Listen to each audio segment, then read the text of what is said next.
بنورنا الدنيا وننشر في الفضاء أملا ونعلي عزم همتنا فمن طلب العلا وصل.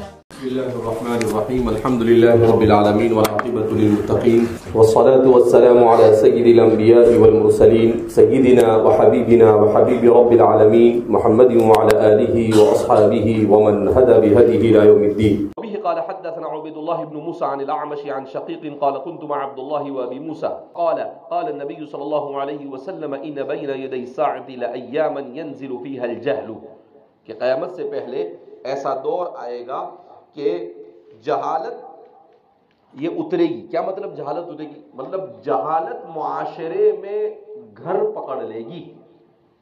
تمکن الجاہلیہ، جاہلیت ڈیرے ڈال دے گی. علم دین سے اسی دوری ہو جائے گی کہ اچھوں کو بھی دین کا علم ہوگا نہیں. اور یہ حقیقت ہے جیسا حضور نے کہا نحن نرى بأم أعيننا، آج ہم اپنی ان آنکھوں سے اسے دیکھ رہے ہیں. ويرفع فيها العلم، اور علم اٹھا لیا جائے گا. کیا مطلب؟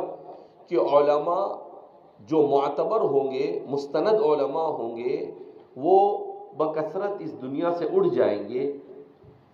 بہت کم لوگ رہ جائیں گے علم دین والے. ایسے نہیں ہوگا بالکل نہیں ہوں گے، بالکل نہیں ہوتے تو مسئلہ ہی ہو جائے. رہیں گے لیکن علماء کی کثرت سے موت کیا ہوگی؟ واقع ہوگی. وَيَكْتُرُ فِيهَا الْحَرْجُ وَالْحَرْجُ الْقَتْلُ، اور حرج عام ہوگا، اور حرج کا معنی ہے القتل. امام بخاری نے اپنی کتاب میں متعدد مقامات پر اس روایت کو ذکر کیا ہے الگ الگ سندوں کے ساتھ. وَبِهِ قَالَ حَدَّثَنَا عُمَرُ بْنُ حَفْصٍ قَالَ حَدَّثَنَا أَبِي، حفص بن غیاث، ان کے والد جو ہے وہ کیا ہے؟ کون ہے؟ حفص بن غیاث.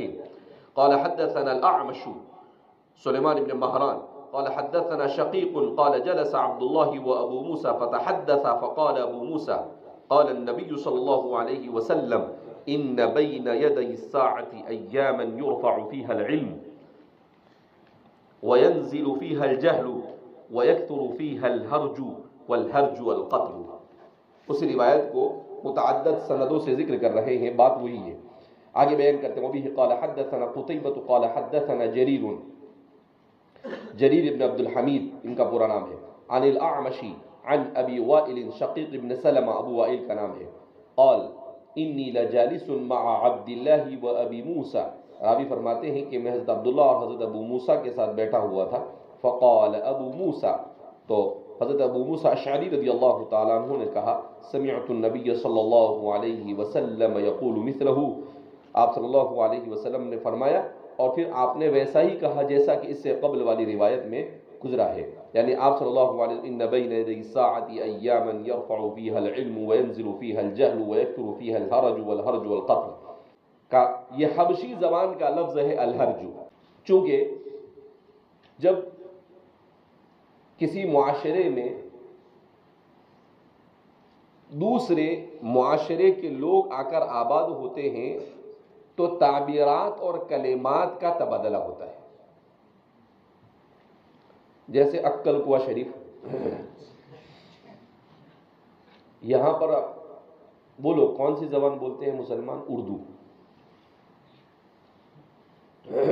ہم لوگ چھوٹے چھوٹے تھے، میں شاید 4 یا 5 سال کا تھا جب آئے تھے، 4 سال کا. تو جب پہلی مرتبہ یہاں پر کیا رے دادا، بچہ بھی بچے کو دادا بول رہا ہے. میں بولا یہ دادا کیسے ہو گئے؟ تو پھر معلوم کیا کہ بھائی یہاں بھائی کو دادا بولتے ہیں. بھائی کو کیا بولتے ہیں؟ پھر تھوڑے بڑے ہوئے تو تحقیق کی کہ بھائی کو دادا کیوں بولتے ہیں. تو کہا کہ یہ اصل لفظ ہے، آدیواسی لوگوں نے یہ دادا کا لفظ بھائی کے لیے استعمال کیا، بڑے بھائی کے لیے. اب ان کے ساتھ رہنا جلنا ہوا تو وہ لفظ آ گیا ان کے پاس. دوسرا ایک لفظ استعمال کرتے تھے وہ کثرت سے منجے.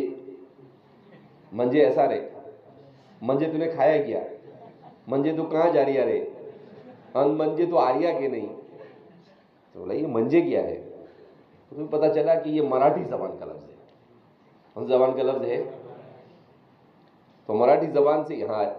تو مراٹھی بولنے والے رہتے ہیں، آدیواسی زبان والے رہتے ہیں، تو ان کے کلمات ان کے پاس، ان کے کلمات ان کے پاس، تو یہ تبادلہ ہوتا ہے.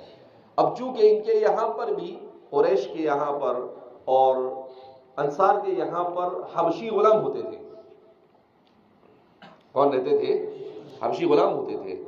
تو وہ عربی سیکھتے تھے، تو ظاہر سی بات ہے ان کی اپنی مادری زبان ہوتی تھی، تو ان کی اپنی مادری زبان کے کچھ الفاظ وہ استعمال کرنا کیا کر دیتے تھے؟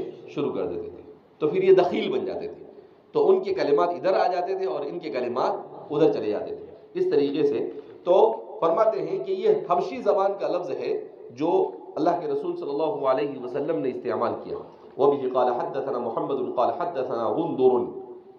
غندر کے بارے میں اس سے پہلے بھی آپ کو بتایا جا چکا ہے. محمد بن جعفر ان کا نام ہے.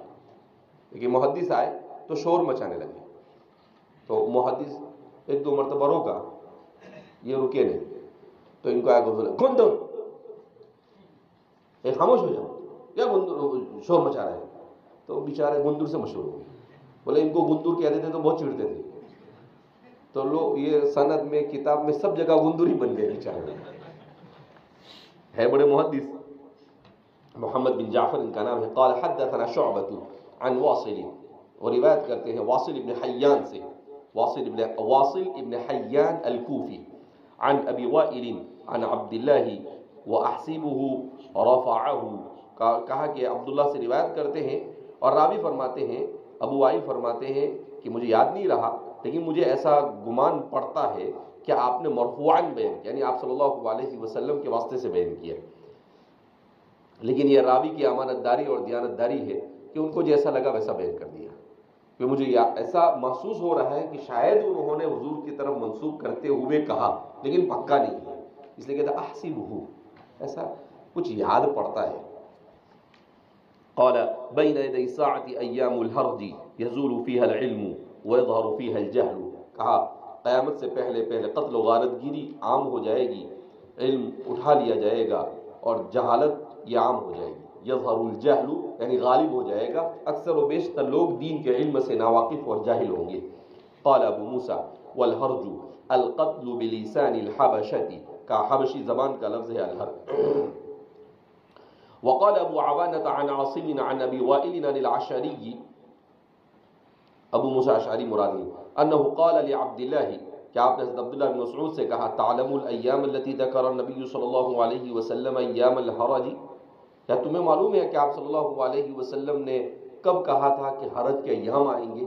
اور پھر اوپر جس طرح سے روایت ہے اسی طریقے سے انہوں نے کیا کیا، بیان کیا کہ آپ صلی اللہ علیہ وسلم نے کہا بین یدی الساعة ایام الحرج، یعنی جس وقت حضور نے اس روایت کو بیان کیا اس وقت حضرت ابو موسیٰ اور حضرت عبداللہ مجلس میں ایک ساتھ تھے. تو کہا کہ یاد پڑتا ہے تم کو ایک دن آپ صلی اللہ علیہ وسلم نے ایام حرج کا بیان کیا تھا، تو یاد دلا رہے ہیں اپنے ساتھی کو.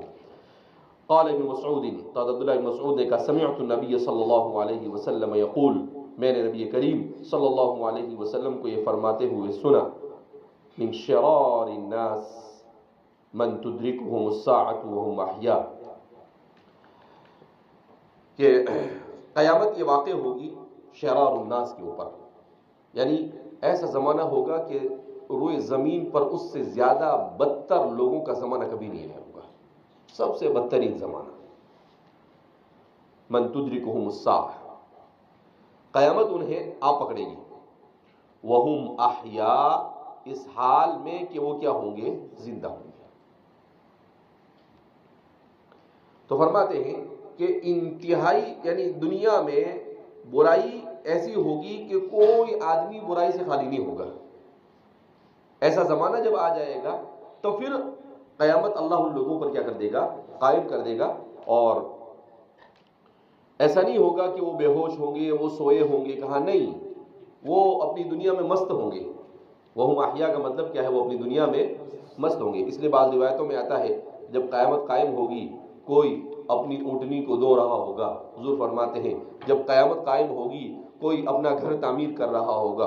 حضور فرماتے ہیں جب قیامت قائم ہوگی کوئی اپنا حوض بنا رہا ہوگا. تو مختلف الفاظ حضور نے بیان کیے کہ لوگ عام زندگی کی طرح کیا کر رہے ہوں گے, زندگی گزار رہے ہوں گے. تو ایسی حالت میں قیامت قائم ہوگی. باب لا یأتی زمان الا الذی بعدہ شر منہ. آپ صلی اللہ علیہ وسلم نے فرمایا کہ جو بھی زمانہ ہے اس کے بعد والا زمانہ اس سے زیادہ برا ہے. یعنی یہ زمانہ ہے ہمارا, اب دینی اعتبار سے اس کے بعد والا زمانہ اس سے بہتر نہیں ہوگا, اس سے برا ہی ہوگا. اس لیے اس کو یوں بیان فرماتے ہمارے محدثین کہ یہ ہے عہد نبوی اور یہ ہے قیامت. زمانہ جتنا عہد نبوی سے دور ہوگا خیر کم ہوگی اور شر بڑھتا چلا جائے گا. تو جیسے جیسے زمانہ قیامت کے قریب ہوتا جائے گا ویسے ویسے شر بڑھتا چلا جائے گا, دین سے دوری ہوتی چلی جائے گی. اللہ کا فضل اور احسان ہے کہ ہم بھی ایک ایسے ہی زمانے سے گزر رہے ہیں کہ واقعتاً جس میں دین سے دوری یہ اسلامی معاشرے کا شعار بن چکی ہے. مگر اللہ نے اپنے فضل اور اپنی رحمت سے ہمیں یہاں مدرسے میں لا کر کیا کر دیا ہے, بھیج دیا ہے کہ بھیا جا کر علم حاصل کر لے, سوتے سوتے ہی صحیح لیکن حاصل کر لے جا. لا يأتي زمان إلا الذي بعده شر منه. وبه قال حدثنا محمد بن يوسف قال حدثنا سفيان عن الزبير بن عدي قال أتينا أنس بن مالك رضي الله عنه فشكونا إليه ما يلقون من الحجاج فقال اصبروا فإنه لا يأتي عليكم زمان إلا الذي بعده شر منه حتى تلقوا ربكم سمعته من نبيكم صلى الله عليه وسلم. وبه قال حدثنا أبو اليمان قال أخبرنا شعيب عن الزهري وحدثنا إسماعيل قال حدثني أخي عن سليمان عن محمد بن أبي عتيق عن ابن شهاب عن هند بنت الحارث الفراسية أن أم سلمة زوج النبي صلى الله عليه وسلم رضي الله عنها وعنهم أجمعين قالت استيقظ رسول الله صلى الله عليه وسلم ليلة فزع يقول سبحان الله ماذا أنزل الله من الخزائن وماذا أنزل من الفتن من يوقظ صواحب الحجرات يريد أزواجه لكي يصلين رب كاسية في الدنيا عارية في الآخرة. اللہ اکبر. تو فرما رہے ہیں اس روایت میں امام بخاری اپنے شیخ محمد ابن یوسف سے روایت کرتے ہیں قال حدثنا سفیان, مجھے بیان کہ سفیان یعنی زبیر ابن عدی, زبیر ابن عدی سے وہ روایت کرتے ہیں. زبیر ابن عدی الکوفی الحمدانی صغار تابعین میں سے ہے اور شہر رئی کے قاضی رہے ہیں. امام بخاری نے اپنی پوری کتاب میں ان سے صرف یہی ایک روایت نقل کی ہے, پہلی اور آخری مرتبہ یہ کتاب میں آئے ہیں. زبیر ابن عدی سن ہجری 131 میں آپ کا انتقال ہوا. ایک اور راوی ہے جن کا نام ہے زبیر ابن عربی. بہت سارے لوگوں کو اشتباہ ہو جاتا ہے, تو یہ زبیر ابن عدی ہے, زبیر ابن عربی نہیں ہے. اس لیے کہ زبیر ابن عدی کی تو یہ ایک روایت بھی ہے, البتہ زبیر ابن عربی کی کوئی روایت بخاری میں نہیں ہے. قال اتینا انس بن مالک, فرماتے ہیں کہ ہم حضرت انس بن مالک کے پاس آئے. شکونا الیہ, ہم حجاج بن یوسف کے ظلم اور زیادتی کی شکایت کرنے لگے حضرت انس کے پاس. حضرت انس رضی اللہ تعالیٰ عنہ طویل العمر تھے, آپ نے 93 سال کی عمر پائی, 100 سال کی عمر پائی, لیکن سن ہجری 93 میں آپ کا انتقال ہوتا ہے. آپ صلی اللہ علیہ وسلم جب مدینہ تشریف لائے تو اس وقت آپ کی عمر 10 سال کی تھی. اس اعتبار سے آپ کی عمر تقریباً 103 سال کی ہوئی. 103 سال کی عمر میں آپ کا انتقال ہوا. یہ رشتے میں آپ صلی اللہ علیہ وسلم کے ننیال سے تعلق رکھتے تھے. حضرت ام سلیم رضی اللہ تعالی عنہا, یہ ان کی والدہ محترمہ تھی. ان کے والد کا انتقال ہو چکا تھا اور قبیلے بنو نجار سے ان کا تعلق تھا.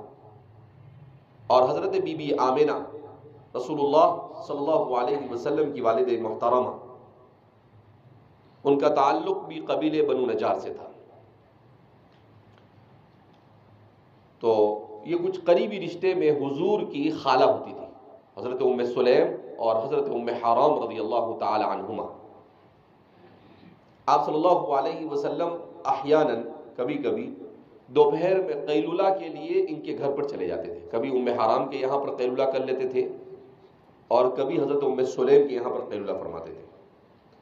دونوں بڑی ذہین و فطین تھی۔ حضرت انس رضی اللہ تعالیٰ عنہ کو حضور کی خدمت میں لا کر کہا کہ یہ میرا چھوٹا سا بچہ ہے، میں رشتے میں تو آپ کی خالہ ہوتی ہوں مگر غریب اور مسکین ہوں، میرے پاس کچھ ہے نہیں، تو میں آپ کو ہدیہ کچھ نہیں دے سکتی ہوں، یہ بچہ ہے، یہی ہدیہ آپ کو، آپ اس کو اپنے پاس رکھو، یہ آپ کی خدمت کرے گا۔ تو آپ صلی اللہ علیہ وسلم نے کہا ٹھیک ہے، بڑا اچھا ہدیہ ہے آپ کا۔ تو ان کو چھوڑ کے چلے گئے حضور کے پاس، کہا کہ آپ کے پاس رہنے کا، جب تک کہ حضور کہے نہیں گھر جا، وہاں تک کہ یہاں سے ہلنے کا نہیں۔ انس بن مالک رضی اللہ تعالیٰ عنہ کی لاٹری لگ گئی، آپ صلی اللہ علیہ وسلم کی خدمت میں تھے، 10 سال حضور کی خدمت کی۔ کتنے سال؟ 10 سال۔ اور آپ صلی اللہ علیہ وسلم کے ایسے خادم تھے کہ آپ کی شائن شان تھی۔ کیسے تھے آپ کے شائن شان؟ حضور اشارہ کرتے تھے اور کام کر دیتے تھے، حضور کے منشے کو سمجھ جاتے تھے اور برابر کام کرتے تھے۔ تو اس موقع پر ہی انہوں نے کہا تھا کہ اللہ کے رسول صلی اللہ علیہ وسلم یہ آپ کی خدمت کرے گا، تھوڑا اس کے لیے دعا کر دینا نا۔ حضور نے کہا اللہم بارک فی عمرہ، اللہم بارک فی ولدہ، اللہم بارک فی رزقہ، اللہ اس کی عمر میں برکت دے، اس کی اولاد میں برکت دے، اس کے رزق میں برکت دے۔ تو حضرت انس بن مالک کی عمر میں برکت ہوئی، آپ کی عمر ہوئی 103 سال، آپ کی اولاد میں برکت ہوئی، آپ کی زندگی میں آپ کے نواسے پوتے سب ملا کر 150 سے متجاوز تھے، اور آپ کے مال میں برکت ہوئی۔ آپ جس باغ میں بھی یا جس کھیت میں بھی کھیتی کرتے تھے تو سال میں 2 مرتبہ ہوتی، تو صحابہ آپ کے ساتھ پارٹنرشپ کرتے تھے۔ 2 صحابی ایسے تھے جن کے ساتھ صحابہ پارٹنرشپ زیادہ کرتے تھے، حضرت انس کے ساتھ اور حضرت حکیم ابن حزام کے ساتھ۔ حضرت حکیم ابن حزام کو بھی حضور نے دعا دی تھی، ان کی تجارت میں تو خوب برکت ہوتی تھی۔ حکیم ابن حزام بڑے ذہین و فطین تھے، تو حضرت انس بن مالک، ہمارے امام ابو حنیفہ نے بھی ان کی زیارت کی، اس لیے کہ امام صاحب کی ولادت سن ہجری 80 میں، اور اتفاق سے حضرت انس بن مالک رضی اللہ تعالیٰ عنہ کا قیام بھی کوفہ میں رہا آخری عمر تک۔ آخری عمر تک آپ کا قیام کہاں پر تھا؟ کوفہ میں رہا۔ تو آپ حضرت انس بن مالک سے روایت بھی بیان کرتے ہیں، حضرت عبداللہ ابن ابی اوفا سے، حضرت سہل ابن سعد الساعدی سے، اس طرح سے بہت سارے صحابہ سے جہاں روایت کرتے ہیں، لیکن حضرت انس کا دیکھنا آپ کا بالکل مسلم ہے، تمام محدثین کا اس پر اتفاق ہے۔ غیر مقلدین جیسے کچھ بھی اڑام تڑام لا کر بیان کرے تو لا اعتبار لہو، ویسے ان کا ہی کوئی اعتبار نہیں ہے، لیکن یہ اس لیے بول دینا پڑتا ہے تاکہ کبھی کہیں کچھ پڑھے لکھے تو سمجھ جانے کا کہ بھئی یہ غیر مقلد ہے، اور یہ خود لا اعتبار، قوم لا اعتبار لہو، ان کا کوئی اعتبار ہوتا نہیں۔ جب محدثین کا اجماع ہے تو ظاہر سی بات ہے اس کے بعد کنویں کے میڈک ہو یا بارش کی میڈک ہو، ان کے ٹر ٹر کرنے سے کوئی فرق پڑتا نہیں۔ ابو حنیفہ ہے رضی اللہ عنہ، اللہ نے ایسی مقبولیت عطا فرمائی کہ امت کا سب سے بڑا طبقہ ہر زمانے میں ان کی پیروی کرتا ہے، اس سے بڑھ کر اور ان کے لیے اور کوئی ان کے صحیح اور برحق ہونے کے لیے اور مزید کسی دلیل کی ضرورت نہیں۔ جس کی جلنا ہو جلے، جس کو تکلیف ہونا ہو تکلیف ہوتی رہے، لیکن انہا حقیقت لا تنکر، یہ ایک ایسی حقیقت ہے جس کا انکار کیا جا سکتا نہیں۔